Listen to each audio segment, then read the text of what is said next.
चलिए आज जान लेते हैं कि आपका खाना पेट में पचता है या फिर सड़ता है। दरअसल खराब डाइट और बिगड़ता लाइफस्टाइल आपके पाचन तंत्र को भी बिगाड़ देता है। पाचन तंत्र खराब होने से न सिर्फ सारा दिन एसिडिटी, खट्टी डकार और अपच की परेशानी होती है, बल्कि गैस भी परेशान करती है। डाइट में ज़्यादा मसालों और तेल घी का सेवन, पानी का कम सेवन और तनाव लेने से पाचन तंत्र खराब होने लगता है। पाचन तंत्र खराब होने से खाना ठीक से पचता नहीं है, बल्कि खाना आंतों में सड़ता रहता है। इसके अलावा अगर आपका खाना सही ढंग से पचता नहीं है तो पेट के कई रोगों जैसे कब्ज, एसिडिटी, आंतों में सूजन, संक्रमण, सिलेक्टिव रोग, क्रोहन रोग, अल्सरेटिव कोलाइटिस, इंटेस्टाइनल इस्कीमिया जैसी बीमारियों का खतरा अधिक रहता है। एक्सपर्ट के मुताबिक अगर आप अपने पाचन तंत्र को दुरुस्त रखना चाहते हैं और हेल्दी रखना चाहते हैं तो अपनी डाइट का ध्यान रखें। एक्सपर्ट के मुताबिक खाना खाने के बाद पचाने का काम हमारे मुंह से ही शुरू हो जाता है। जब भी हम कुछ खाते हैं और उसे चबाते हैं तो मुंह में सलाइवा रिलीज होता है। इस सलाइवा के अंदर कुछ ऐसे एंजाइम रिलीज होते हैं जो खाने में मौजूद स्टार्च को पचाने का काम करते हैं। खाना चबाने के बाद फूड नली से होते हुए हमारे पेट में पहुंचता है। खाना पेट में पहुंचने के बाद तीन चीज़ें रिलीज होती है, एक हाइड्रोक्लोरिक एसिड, पेंसिल और म्यूकस। इसके अलावा खाना खाने के घंटों बाद भी अगर आपका खाना पच नहीं रहा है तो इसकी वजह से कई तरह की परेशानियां भी हो सकती है। मुख्य रूप से अगर हमारे पेट का खाना सही से नहीं पचता है तो इसकी वजह से पेट में दर्द, डकार, ब्लोटिंग, पेट में मड़ों जैसी परेशानी हो सकती है। ऐसी स्थिति में अक्सर आपको खाना स्किप करना पड़ जाता है।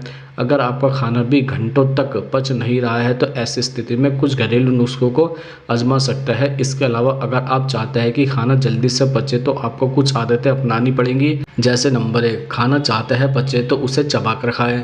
अगर आप चाहते हैं कि आपका खाना पेट में सड़े नहीं बल्कि पचे तो आप अपना खाना ठीक से चबाकर खाएं। खाना चबाकर खाने से स्टार्च मुंह से डाइजेस्ट होना शुरू हो जाता है। खाने को अच्छे से चबाने से आपका खाना पेट में सड़ता नहीं है बल्कि डाइजेस्ट होता है। जो काम आपके दांत का है अगर वो काम आपकी आंतें नहीं करेंगी तो आपका पाचन दुरुस्त रहेगा। नंबर 2, पाचन को दुरुस्त करना चाहता है तो खाना कम खाएं। अगर आप अपने पेट को ऊपर तक भर लेंगे तो आपके पेट में चार्जिंग एक्टिविटी के लिए जगह नहीं बचेगी। आप अपनी खाने की क्षमता के मुताबिक 75 से 80% तक खाएं। खाना पेट भर के खाने से खाना पचेगा नहीं बल्कि पेट में सड़ेगा। नंबर 3, खाना खाने के फ़ौरन बाद पानी नहीं पिए। खाना खाने के फ़ौरन बाद पानी नहीं पीने से पेट में एसिड कम हो जाएगा जिससे खाना तेज़ी से गलेगा और पचेगा नहीं। खाना खाने के बाद पेट में एक अग्नि ज्वलन होती है जो खाने को गलाने का काम करती है। खाने के बाद पानी पीने से वो तेज़ी से पचता नहीं है और पेट में सड़ता रहता है। नंबर 4, उपवास या उचित नियम। पाचन क्रिया को कभी कभी विराम देना भी होता है, इसके लिए आप सप्ताह में एक बार उपवास जरूर रखें। उपवास के दौरान आप कुछ भी खाएं नहीं। इस दौरान आप फल या सब्जी का जूस पी सकते हैं। यदि आप ऐसा नहीं करते हैं तो आप प्रतिदिन 16 घंटे का उपवास रखें। दरअसल 16 घंटे के उपवास का मतलब है कि अगर आप रात को जब खाना खाएं तो 16 घंटे बाद अगले दिन भोजन करें। मतलब यह है कि आपके डिनर और लंच के बीच 16 घंटे का फासला हो और इस बीच आप चाय, दूध या किसी भी प्रकार का जूस न पिएं। हाँ, आप नींबू पानी पी सकते हैं या ले सकते हैं। दरअसल यह उपवास नहीं है, बस इस तरह की जीवन शैली में आपको सुबह की चाय और नाश्ता ही छोड़ना पड़ेगा। अब अपने शरीर के लिए इतना तो आप सही कर सकते हैं, यही उचित नियम है। नंबर 5, फाइबर युक्त फूड खाएं। पाचन तंत्र को स्वस्थ रखने के लिए फाइबर युक्त फूड डाइट में शामिल करें। यह मल को नरम बनाता है और शरीर में मौजूद खराब बैक्टीरिया को दूर करने में मदद करता है। इसके लिए आप अपनी डाइट में जूस, फल, सूप, सलाद, सब्जी और साबुत अनाज शामिल करें। नंबर 6, समय पर खाना खाएं। अक्सर लोग काम के चक्कर में देर से नाश्ता, लंच और डिनर करते हैं।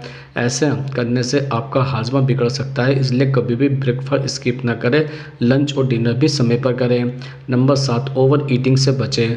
पाचन को दुरुस्त रखने के लिए खाने की आदतों पर ध्यान देना काफ़ी ज़रूरी है। जब आप ज़रूरत से ज़्यादा खाते हैं तो आपका पाचन तंत्र खराब होता है। इससे अपच, एसिडिटी और भारीपन की समस्या होती है। अपने हाजमे को हेल्दी रखने के लिए सीमित मात्रा और समय पर भी खाना खाएं।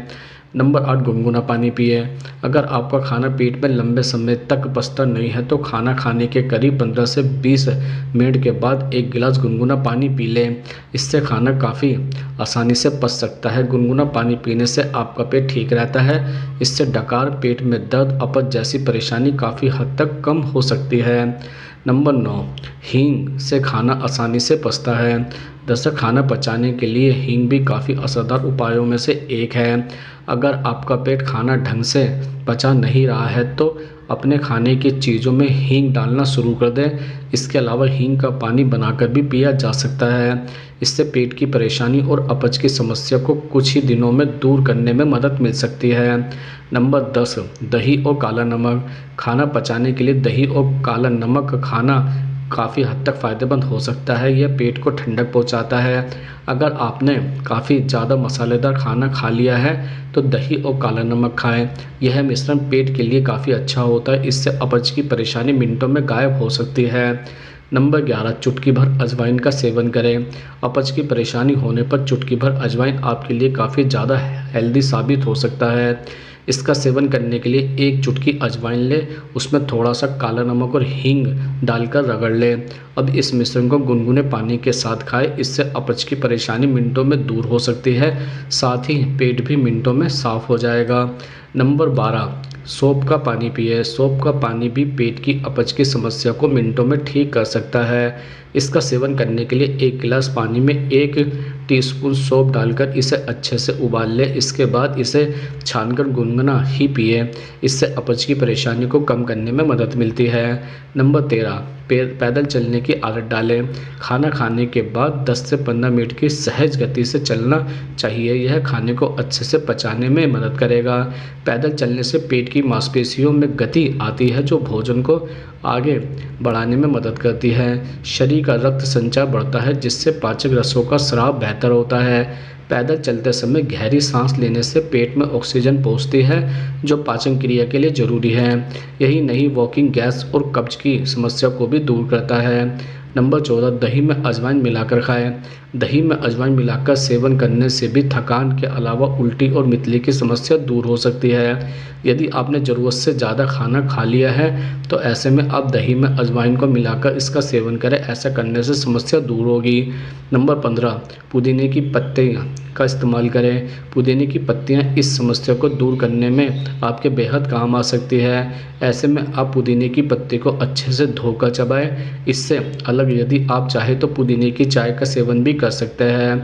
ऐसा करने से उल्टी और मितली की समस्या में भी राहत मिल सकती है। अब हम आपको बताते हैं कि खाना पचने की प्रक्रिया में कितना समय लगता है। जैसे नंबर 1, इंजेक्शन। मुंह में भोजन डालने के साथ यह प्रक्रिया शुरू हो जाती है। इसमें खाने को चबाना और लाल ग्रंथि के जरिए बनने वाली लाल खाने में मौजूद कार्बोहाइड्रेट्स को तोड़ने की शुरुआत करती है।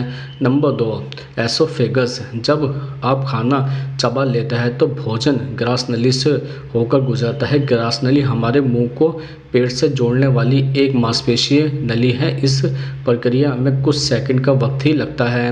नंबर 3, पेट। अब खाना पेट में पहुंचता है। यहाँ खाना गैस्ट्रिक रस और पाचन एंजाइमों के साथ मिक्स होता है। यह पार्ट फूड पार्टिकल्स के मास डिसएग्रीगेशन के लिए अहम जगह है। आमतौर पर आप जो खाना खाते हैं उसके लिए 2 से 4 घंटे इसी प्रक्रिया के लिए चाहिए होते हैं।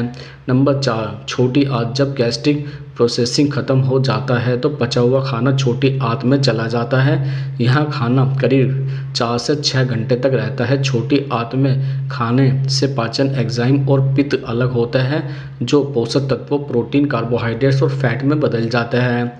नंबर 5, बड़ी आंत। अब खाने में से बची चीज़ें जैसे पानी, फाइबर और अनडाइजेस्टिव सब्सटेंस बड़ी आंत में चली जाती है। बड़ी आंत में 12 से 48 घंटे में कोलन वेस्ट मटेरियल से इलेक्ट्रोलाइट्स और पानी का ऑब्जर्व होता है। इससे मल बनकर तैयार होता है। इस तरह आपका शरीर भोजन को पचाने में इस प्रक्रिया को पूरा करता है। खाने से मिलने वाले पोषक तत्वों को शरीर तक पहुंचाता है। यानी आप जो खाना खाते हैं वो 4 से 6 घंटे के अंदर पच जाता है और खाने से निकलने वाला वेस्ट बड़ी आंत में पहुंचकर करीब 12 घंटे तक रहता है।